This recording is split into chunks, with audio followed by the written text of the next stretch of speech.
Selamat datang di channel saya Serangga Gatal. Jangan lupa di like dan subscribe-nya. Oke, kita mulai.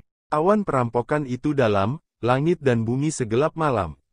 Segudang iblis dan monster tua lainnya mungkin terlalu ketakutan, atau mereka mungkin terlalu gugup, dan seluruh tubuh mereka gemetar tanpa sadar. Suasana sedang kacau. Sungguh, bencana tabu seperti itu sangat menakutkan sehingga benar-benar mencerminkan para dewa. Informasi, mereka semua telah membuktikan keberadaan peringkat Tianxuan sejak era Tai Huang, tetapi bencana seperti itu, mereka tidak mengatakan bahwa mereka telah melihatnya, bahkan mendengarkannya tidak pernah mendengarnya. Hampir tanpa sadar, sebuah kalimat keluar dari mulut Kaisar Iblis Wansi, di bawah para dewa, tidak ada yang bisa selamat dari bencana ini. Jika Anda melewatinya, Anda akan mati. Retorika adalah hal yang wajar dan tidak bisa dipertanyakan lagi. Monster tua lainnya terkejut. Meskipun mereka sangat gugup dan ketakutan, mereka penuh dengan kegembiraan dan kegembiraan. Ya, tabu dan bencana aneh seperti itu sudah cukup untuk melenyapkan siapapun di bawah para dewa. Mati dan hidup. Dan mereka sama sekali tidak perlu kabur, tidak perlu kerja keras, cukup lihat Suyi dibombardir perampokan, dan mereka bisa hidup. Di bawah para dewa, siapa yang selamat dari bencana ini akan mati. Di bawah langit, Suyi tersenyum dan berkata dengan penuh emosi, ini tidak salah, karena bencana semacam ini tidak ditujukan untuk Taoisme saya, tetapi untuk saya. Berbicara, dia menunduk dan menatap 10.000 iblis kaisar dan yang lainnya di aula perunggu, tidakkah menurutmu apa yang disebut dewa tidak ingin wajah? Semuanya. Di era Tai Huang, mereka dulunya adalah utusan ilahi di bawah dewa penghancur surgawi, jadi tentu saja mereka tahu betul betapa kuatnya para dewa. Dan mereka yang menghujat, ditakdirkan untuk tidak memiliki akhir yang baik. Itu benar, kamu dulu antek para dewa. Tentu saja, kamu tidak akan berpikir bahwa para dewa akan malu untuk mengambil tindakan terhadap Raja Peri sepertiku. Suyi berkata pada dirinya sendiri. Dia melihat kembali ke kedalaman bencana. Berbeda dengan dulu, malapetaka yang menimpanya kali ini lebih tabu dan menakutkan, sehingga samar-samar dia bisa melihat dengan jelas, nali penampilan dan kostum rombongan dewa di kedalaman ruang dan waktu tanpa akhir. Selain itu, dalam bencana ini, kekuatan tabu yang penuh di luar imajinasi dan menakutkan. Bencana yang dihadapi lebih dari 2 kali lipat kekuatan. Jangan dipikir-pikir, malapetaka ini datang untuk membunuhnya. Bahkan, para dewa yang muncul di kedalaman ruang dan waktu yang tak berujung sangat mungkin untuk campur tangan dalam bencana ini terhadap diri mereka sendiri.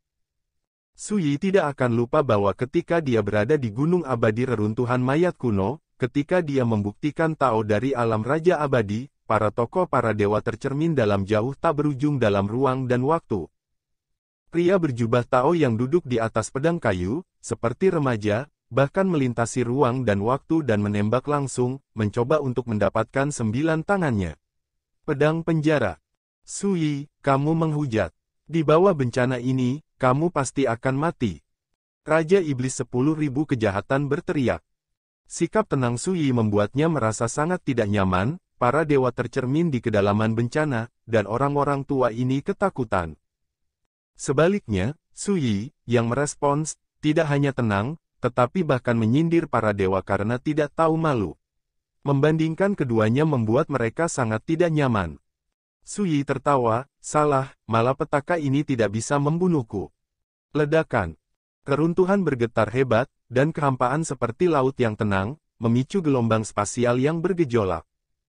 Napas menjadi semakin mengerikan dan ganas. Yang lain berjabat tangan dan kaki, dan wajah mereka pucat. Bukan karena mereka pemalu, tetapi kekuatan buritannya terlalu menakutkan, dan memiliki tekanan dan dampak yang mengerikan pada jiwa dan keadaan pikiran mereka. Semuanya, hampir tak tertahankan. Jika itu adalah sosok abadi lain di sini, saya pasti sudah lama ketakutan dan pingsan, atau bahkan hancur, dan benar-benar hilang. Suyi mencibir. Pada saat ini, kekuatan pedang menyapu langit dan bumi. Kekuatan bencana yang semula diselimuti langit dan bumi tiba-tiba mengalami dampak dahsyat dan runtuh. Kekuatan pedang tertinggi itu mengguncang awan tebal bencana yang menutupi langit menjadi turbulensi hebat, dan retakan besar, sempit dan panjang yang tak terhitung jumlahnya muncul, menyebar di langit seperti laba-laba jaring. Pada saat ini, monster tua seperti 10.000 Evil Demon Emperor tercengang dan tercengang. Pedang macam apa ini? Tapi tidak ada yang bisa melihat pedang dengan jelas, itu terlalu misterius, diselimuti cahaya dan bayangan yang luas dan halus. Yang bisa Anda lihat adalah kekuatan yang tak terlukiskan.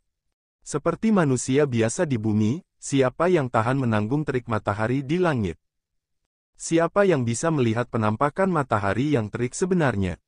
Belum lagi menggunakan akal ilahi untuk merasakannya, itu akan langsung dihancurkan oleh kekuatan pedang tertinggi itu, menyebabkan kerusakan berat pada jiwa dewa. Ledakan. Pedang Dao misterius melompat ke kedalaman langit, dan sejauh ujung pedang bisa mencapai, awan perampokan berguling dan meledak, dan cahaya dan hujan seperti Bima Sakti 9 hari.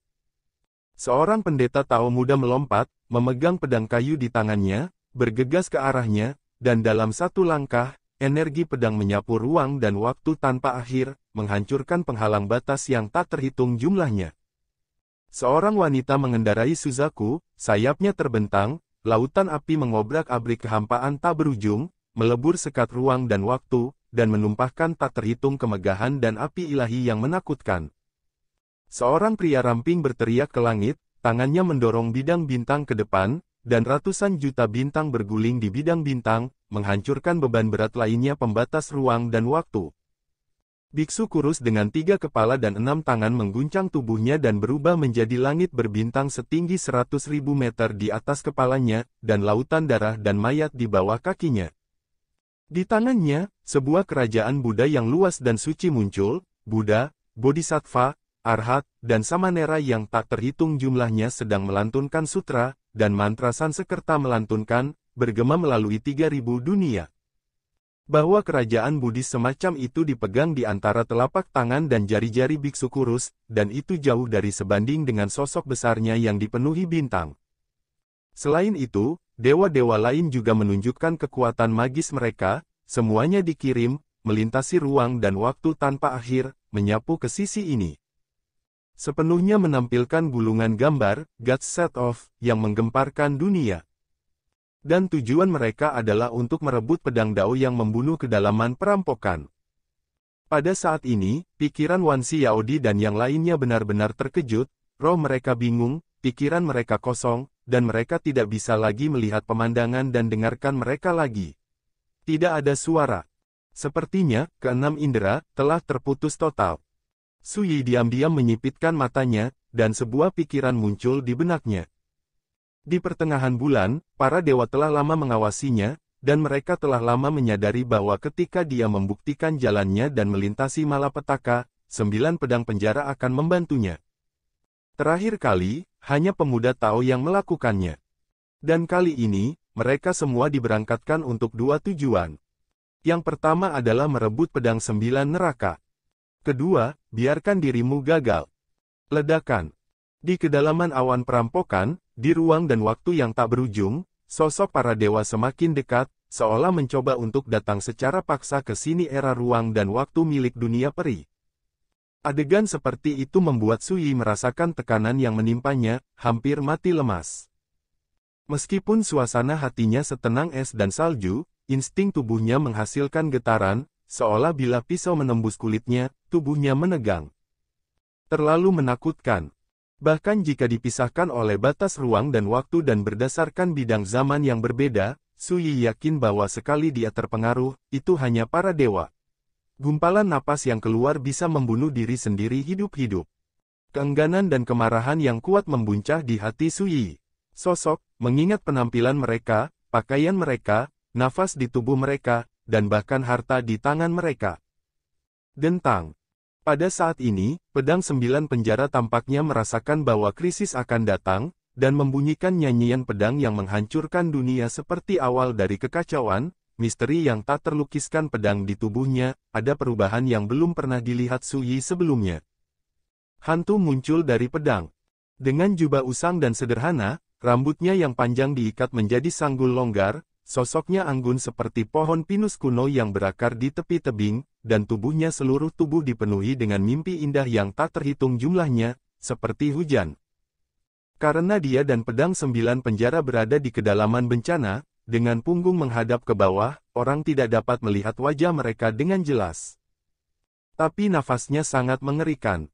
Seluruh orang itu seperti dewa pedang luar biasa yang berdiri di atas Qingming, yang cukup untuk menembus kegelapan zaman dan bersinar terang di 9 langit dan 10 tempat. Siapa dia? Su Yi terkejut.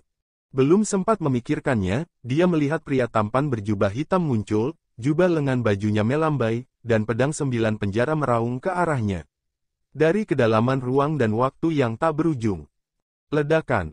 Mata Su Yi perih dan jiwanya bergetar. Dia melihat bahwa di kedalaman malapetaka, energi pedang menyapu, dan sepertinya tak terkalahkan. Semua terlempar ke belakang. Pemuda dengan pedang kayu di tangannya jatuh ke jarak tak berujung, wajahnya penuh amarah.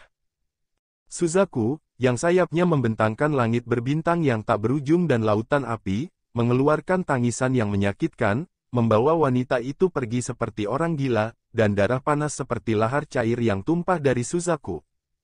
Pria yang mendorong sisi bidang bintang ini ke depan bersenandung, sosoknya melintas, dan dia telah mundur ke ujung lain dari ruang dan waktu yang jauh.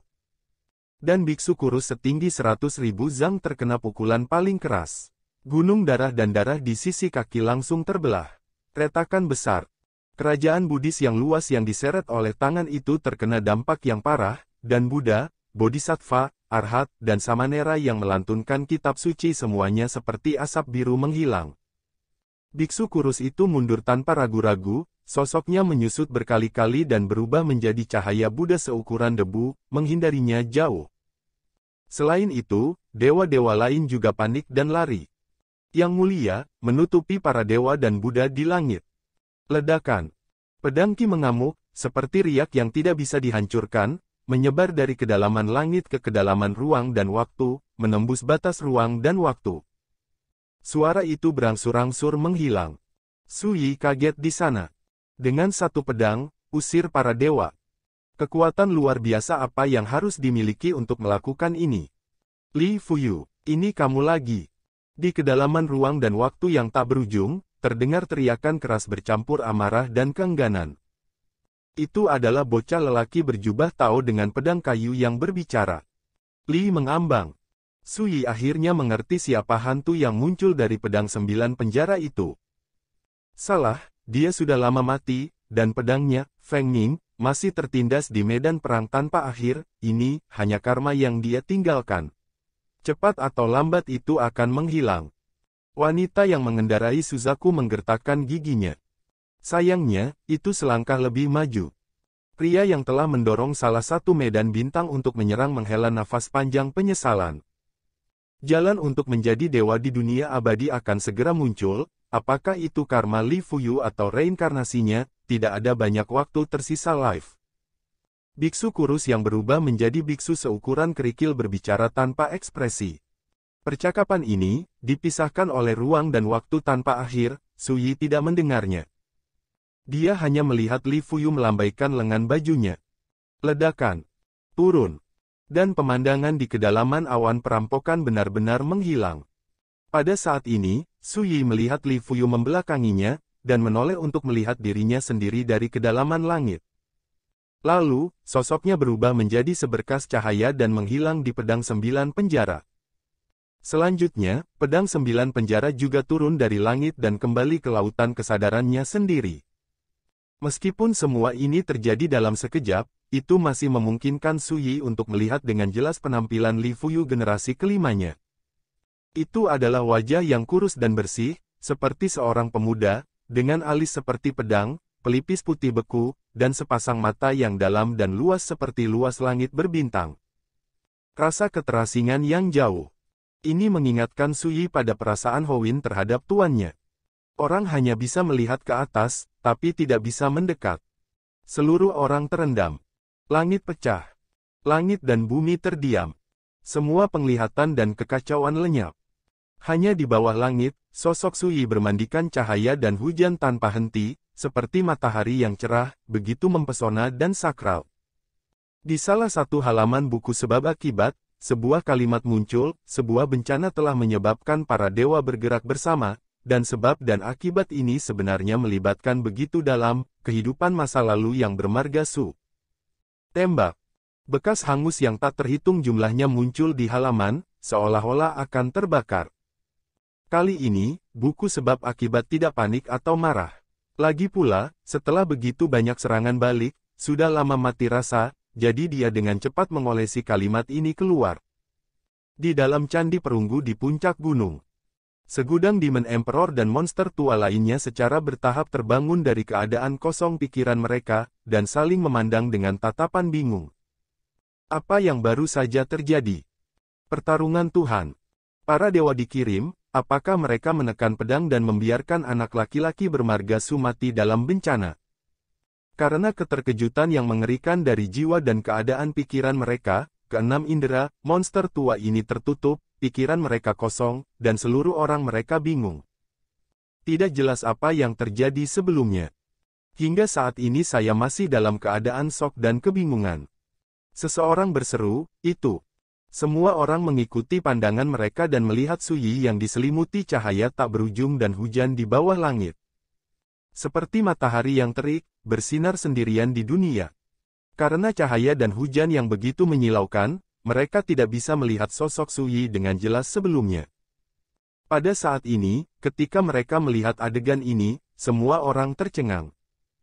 Su Yi belum mati. Sebelumnya, tabu dan malapetaka mengerikan semacam itu sudah cukup untuk melenyapkan kekuatan besar Ordo Taixuan, tetapi gagal menghentikan Su Yi dari Zhengdaotai. Lingkungan. Selain itu, bahkan para dewa yang telah menunjukkan jejak di kedalaman ruang dan waktu sebelumnya tampaknya telah dikalahkan. Jika tidak, bagaimana menjelaskan fakta bahwa Su Yi masih hidup? Bagaimana ini bisa? Beberapa orang pucat dan kehilangan jiwanya. Orang macam apa yang kita temui kali ini? Seseorang bergumam. Di mana Raja Peri ini? Raja Peri mana di dunia ini yang bisa selamat dari bencana seperti itu, sehingga para dewa tidak berdaya? Monster-monster tua yang mengajarkan Tao sejak zaman liar ini telah melayani para dewa. Secara alami, mereka tahu jauh lebih baik daripada dunia betapa luar biasanya kekuatan para dewa adalah. Tapi sekarang, mereka menemukan bahwa, dibandingkan dengan dewa, rahasia Su Yi, Raja Peri Muda, jauh lebih luar biasa daripada dewa, benar-benar merongrong kognisi orang. Apa yang kamu lakukan? Pergi. Seseorang berbisik. Tapi begitu dia mengatakannya, dia menyadari bahwa Kaisar Iblis dari 10.000 kejahatan telah bergegas keluar dari aula perunggu satu langkah di depan dan melarikan diri menuju Gunung Lingsu.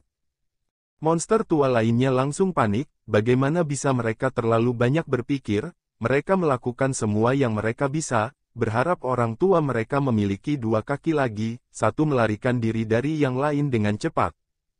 Tidak ada yang berani melawan Su Yi lagi.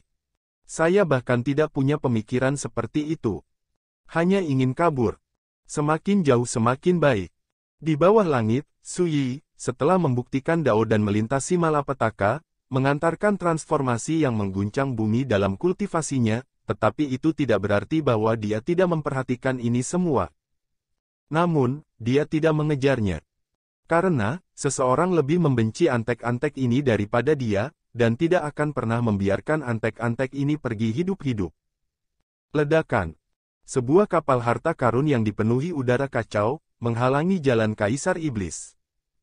Dengan satu pukulan, langit runtuh, kehampaan menjadi kacau, dan aura kacau yang dahsyat menghancurkan seluruh tubuh Kaisar Iblis 10.000 kejahatan dan terbang keluar, hampir dari kekosongan jatuh. Hampir pada saat yang sama, cahaya Dao yang kacau seperti rantai menyapu kapal harta karun, menutupi langit dan menghalangi semua jalan ke depan. Ledakan. Tumbukan yang keras terdengar, bercampur dengan jeritan dan omelan yang menyakitkan. Saya melihat monster tua lainnya, tidak peduli dari arah mana mereka melarikan diri, mereka semua seperti menabrak dinding yang tidak terlihat, dan sosok mereka terguncang untuk mundur. Melintasi langit. Jantung Kaisar Iblis tenggelam ke dasar. Monster tua lainnya juga berubah warna dan mengenali harta karun zaman ini, salah satu dari 9 rahasia kekacauan. Ternyata harta ini, bukankah itu berarti Kaisar Pedang Melolong dia? Seseorang berbisik. Sebelum kata-kata itu selesai, suara dingin dan acuh tak acuh terdengar. Iya, kursi ini masih hidup. Di atas kapal yang menutupi langit, sosok Howling Wind muncul. Karena di era Tai Huang, orang-orang tua inilah yang bekerja sama dengan Dewa Tian Huang untuk menangkap Gunung Lingsu, bunuh adik keempatnya, Kaisar Pedang Dong Xuan. Hampir semua harta di Gunung Lingsu dijarah. Hari ini, tidak ada dari kalian yang bisa melarikan diri. Namun, setiap kata, suaranya menyebar ke seluruh dunia. Ledakan. Dia mengendarai perahu yang menutupi langit dan memimpin dalam membunuh 10.000 kaisar iblis jahat. Jangan panik, semuanya, dia hanya tubuh jiwa, dan nama keluarga Su baru saja melanggar Tao dan tidak punya waktu untuk peduli. Mengambil kesempatan ini, hanya semua orang jika Anda perlu bekerja sama dengan saya, itu sudah cukup untuk membunuh cara untuk bertahan hidup. Raja Iblis 10.000 kejahatan berteriak. Ketika dia berbicara, dia sudah mulai putus asa, langsung menggunakan bagian bawah kotak untuk menyerang dengan seluruh kekuatannya. Monster tua lain melihat ini, bagaimana bisa mereka masih tidak mengerti urgensi situasi. Semuanya menjadi gila. Ledakan. Perang pecah. Namun, monster-monster tua ini tidak bisa dianggap remeh. Bahkan jika Howling Wind hanya memiliki tubuh jiwa, ia dapat memiliki salah satu harta dari 9 rahasia kekacauan, seperti perahu penghancur surga, yang memungkinkan dia untuk tampil di luar kekuatan imajinasi. Ledakan. Dalam sekejap mata, pengepungan semua orang dipatahkan. Kekuatan kekacauan yang kejam menyapu, seperti tentakel yang tak terhitung jumlahnya, seluruh orang dari 10.000 kaisar iblis jahat terikat erat dan dipenjarakan dalam kehampaan. Dia hancur dan berteriak ngeri melolong, ketidakadilan, hutang dan pemilik, bukan aku yang membunuh adikmu, tetapi dewa kehancuran. Kekuatan kemauan, kamu. Ledakan. Perahu yang menutupi langit menabrak, seperti kerucut yang tidak bisa dihancurkan, menghancurkan 10.000 kaisar iblis jahat yang dipenjara di sana. Tubuh dan jiwa meledak. Tidak sayang untuk mati demi seekor harimau. Mata Howling acuh tak acuh dan penuh dendam, sementara monster tua lainnya ketakutan, dan mereka berbalik dan melarikan diri. Tapi Gunung Lingsu ini terletak di alam rahasia yang tidak bergantung pada dunia, dan jalan di depan telah diblokir sepenuhnya, sehingga tidak ada tempat untuk melarikan diri. Lucunya, beberapa orang sudah kabur kembali ke aula perunggu. Howling Wind tidak berbelas kasihan, dia mengemudikan perahu yang menutupi langit dan mulai membunuh lagi. Ledakan. Segera, monster tua peringkat Taixuan lainnya terbunuh di tempat, dan darah menghujani. Tidak berani melawan Tian Huang Shenzun, hanya berani membawaku dan menunggu amarah, Kaisar Pedang Melolong, kamu telah kehilangan semua tuanmu, wajah Lingsu Tianzun. Seseorang berteriak histeris. Ledakan. Orang ini juga menderita, dan dihancurkan oleh sepotong energi kacau yang dilepaskan oleh perahu yang menutupi langit, dan jiwanya berserakan. Dan di saat berikutnya, dua monster tua lainnya tidak terhindar, dan mereka semua dibunuh oleh Howling Wind dengan kejam. Sejauh ini, 14 peringkat hebat Taixuan yang melayani Dewa Sunyi Surgawi semuanya telah mati setelah dipenjara selama bertahun-tahun yang tak terhitung jumlahnya. Namun, tidak ada kesenangan dalam membalas dendam. Dia merosot di atas kapal yang menutupi langit, menatap kosong ke kekosongan yang diwarnai merah oleh darah musuh, dan reruntuhan di mana-mana Gunung Lingsu dipenuhi. Kesedihan dan kehampaan yang tak terkatakan. Bagaimana jika kamu membunuh musuh? Bagaimanapun, nyawa adik junior keempat tidak akan pernah tergantikan. Dan Gunung Lingsu ini tidak bisa kembali ke masa lalu. Sampai dia melihat sosok Sui bermandikan cahaya tak berujung dan hujan di bawah langit, hati Rin Feng yang sedih entah kenapa dipenuhi dengan kegembiraan yang tak terkatakan. Dan guru, Puan, meskipun dia telah bereinkarnasi dan belum terbangun, mengapa dia tidak kembali hidup-hidup dengan cara lain? Sekian dulu dari Mimin. Terima kasih.